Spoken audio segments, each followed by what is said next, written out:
कुंभ में शाही स्नान यानी अमृत स्नान की अपनी परंपरा है, उसकी अपनी प्राचीनता है। जब संत अमृत स्नान करने आते हैं तो एक खास विधि के साथ आते हैं। धर्मदंड और धर्मछत्र उनके साथ होता है। देखिए, संत अपने शिष्यों के साथ अमृत स्नान के लिए आए थे। धर्मछत्र लगा हुआ है, धर्मदंड के साथ उनके शिष्य बगल में खड़े हैं और इसी तरीके से गाड़ियों से अपने अपने रथों से संत अमृत स्नान के लिए पहुंचते हैं।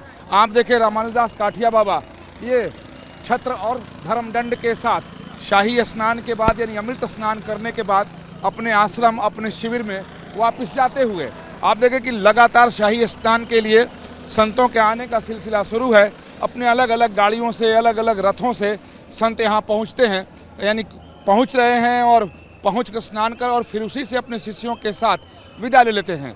देखिए, जो भी प्रमुख संत होता है यानी जिस भी वो अखाड़े का हो या छावनी का हो, उसका जो प्रमुख होता है तो उसके अगल बगल धर्मदंड लेकर उनके शिष्य खड़े होते हैं। एक शिष्य छत्र के साथ खड़े होते हैं, एक शिष्य तलवार के साथ खड़े होते हैं। जिसके पास अगर तलवार है तो उससे साफ होता है कि अपने पीठ के वो पीठाधीश्वर हैं और कम से कम वो महामंडलेश्वर हैं। और इस तरीके से देखें कि लगातार एक कह सकते हैं कि ये सिलसिला चलता ही जा रहा है।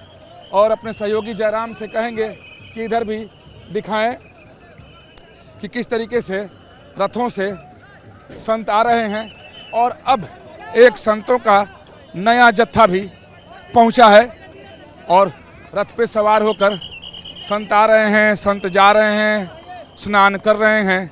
और ये देखें, ज़बरदस्त तस्वीरों के जरिए दिखाने की कोशिश करता हूं कि अमृत स्नान के लिए एक संतों का बड़ा ग्रुप, बड़ा समूह, क्योंकि जब संत आते हैं तो इसी तरीके से समूह में आते हैं। शिष्य उनके साथ चलते हैं, ढोल नगाड़े होते हैं, साथ में धर्म ध्वज होता है। जिस अखाड़े से होते हैं या जिस संप्रदाय से होते हैं तो उसकी पहचान के लिए छत्र लेकर चलते हैं।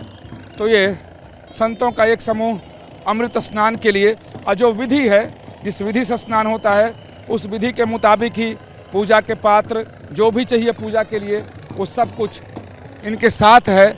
और आगे आगे और पीछे देखें कि ये लोग उस धर्म ध्वज को लेकर, और ये अपने आप में पूरा परिचय होता है। ये जो अखाड़े का ध्वज होता है ये अपने आप में पूरा परिचय होता है। इससे ये जानकारी मिल जाती है कि कौन से संत हैं, किस अखाड़े के हैं, किस संप्रदाय के हैं, किस छावनी से जुड़े हुए हैं, इनके गुरु कौन हैं।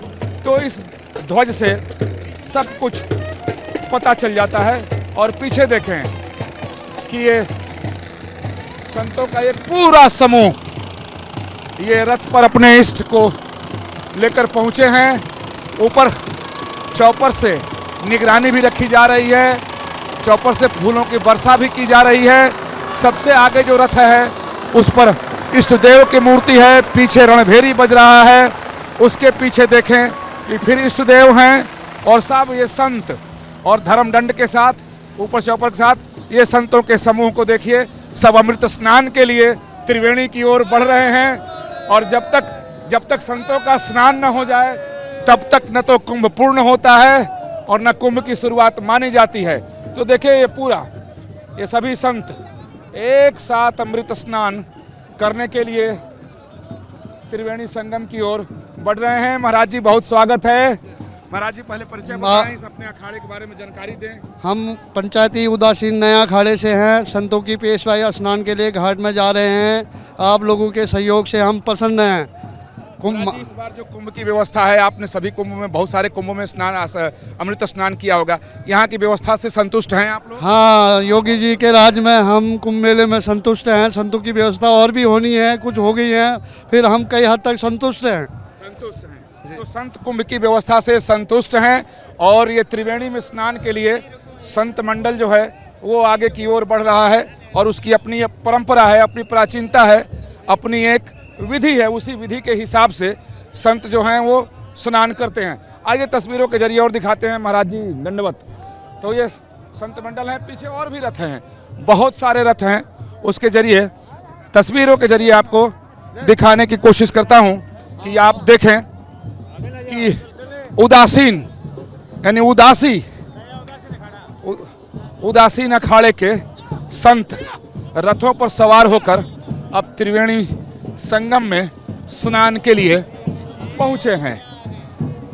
सहयोगी जयराम से कहेंगे कि तस्वीरों के जरिए दिखाएं कि कई दर्जन रथ हैं जिस पर अपने सिंहासन पर बैठकर, क्योंकि जब किसी भी अखाड़े के जो प्रमुख संत आते हैं तो उनका सिंहासन होता है, साथ में छत्र होता है, धर्मदंड होता है, और उन्हीं सिंहासन, छत्र और धर्मदंड के साथ सभी संत अमृत स्नान के लिए पहुंचे हैं। और ये उदासीन यानी जो उदासी परंपरा के संत हैं उनका जो अखाड़ा है, ये देखिए, ये सारे अद्भुत नज़ारा है, अलौकिक है।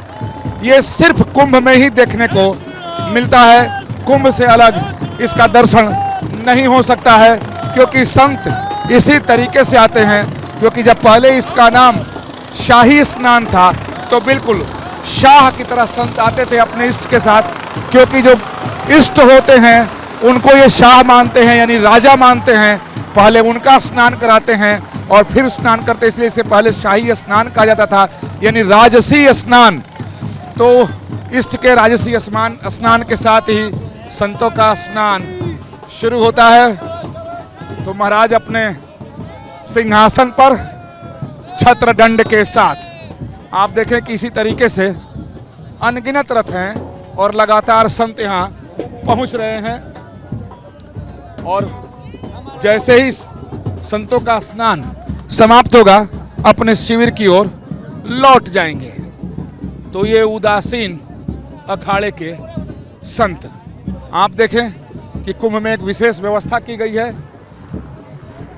और जल थल नभ सबसे निगरानी है कि किसी तरीके की कोई परेशानी न हो। तो ये उदासी परंपरा के संत अपने अपने रथों पर सवार होकर अमृत स्नान के लिए त्रिवेणी संगम के पास तक पहुंच गए हैं।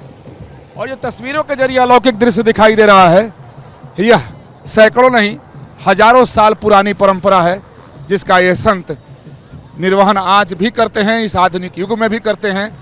बहुत कुछ बदल गया। प्राचीन समय में ये संत पालकी में आते थे, लेकिन आधुनिक युग में ये रथ बना करके अलग अलग गाड़ियों पर, ट्रैक्टर पर ये पहुंचते हैं।